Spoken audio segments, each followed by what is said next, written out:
Today we're talking about something super important but commonly overlooked by inventors when it comes to licensing. Figuring out the cost of goods along with what your suggested retail price would likely be, and then whether or not there is enough margin in there to be successful with licensing. Hi, Lisa Lloyd here with more tips and tricks to accelerate your invention licensing success. Your support means the world to me, and you can help me create more free videos just like this one by liking, subscribing, and leaving your comments below. And if you're curious to learn more, please feel free to check out the links of my resources below for inventors. Now, it's important to know your product's cost and the selling price to confirm that there would be enough profit in there that it's worth pursuing, right? Identifying your suggested retail price, also called MSRP, is relatively simple.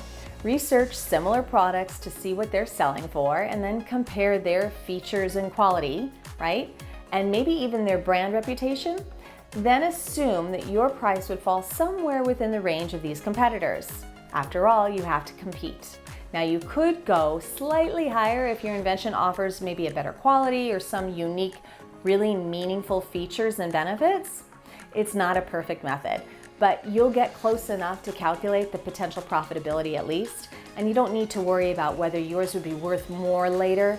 Just try and compete with the existing pricing out there.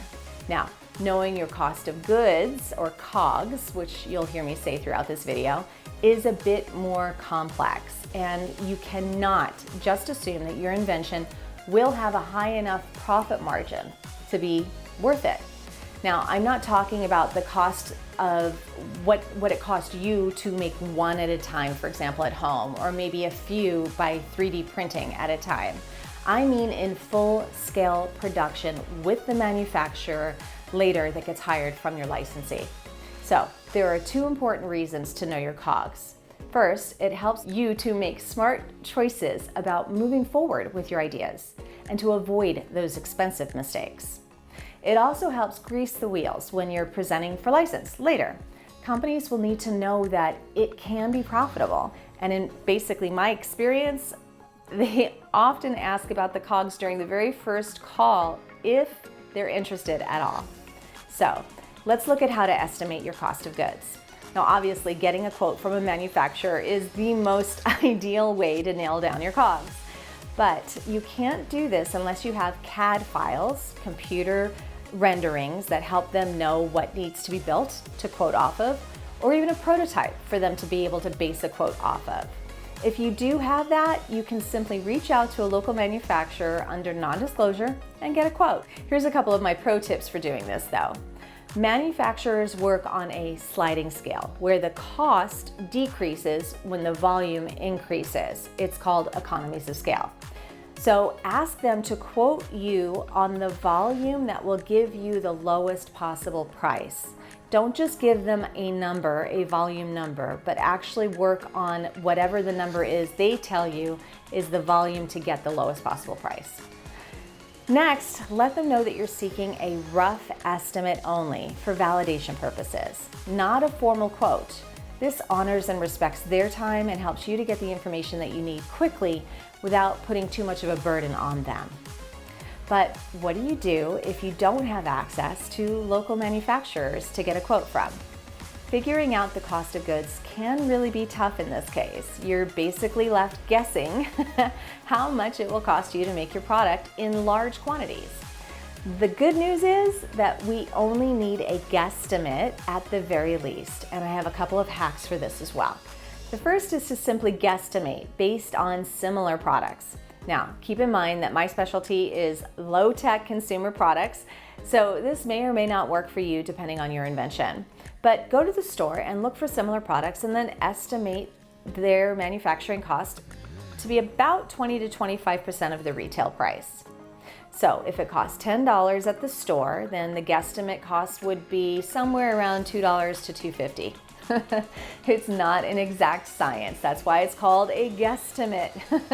This method will not work on products that have a really low cost and a high perceived value, obviously. Like my French twister. This baby only cost about 10 cents to make and the packaging was 5 times that, so it retailed for $1.99. Now my second hack, and I really like this one, most people should be able to do this. It's to use Alibaba to estimate without even revealing your invention to anyone.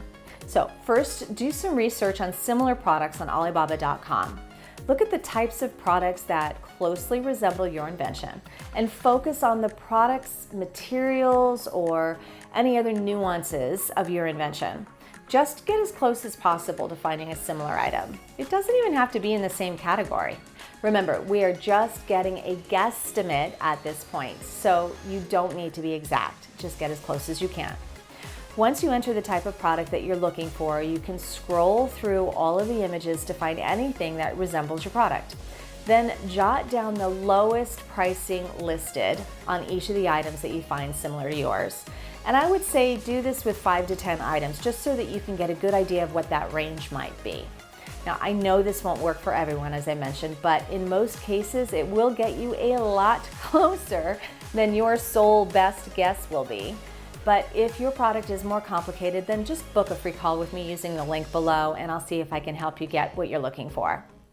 So now that you have your quoted or guesstimated cost of goods and a general idea of what it should sell for based on the competitive pricing or perceived value out there, then you can add it to your sell sheet and show that you are prepared to have a conversation with your prospective licensees.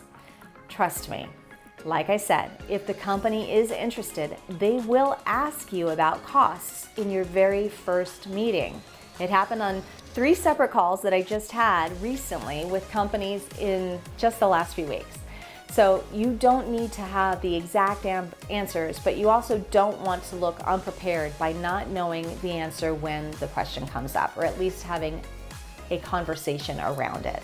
And you don't have to worry.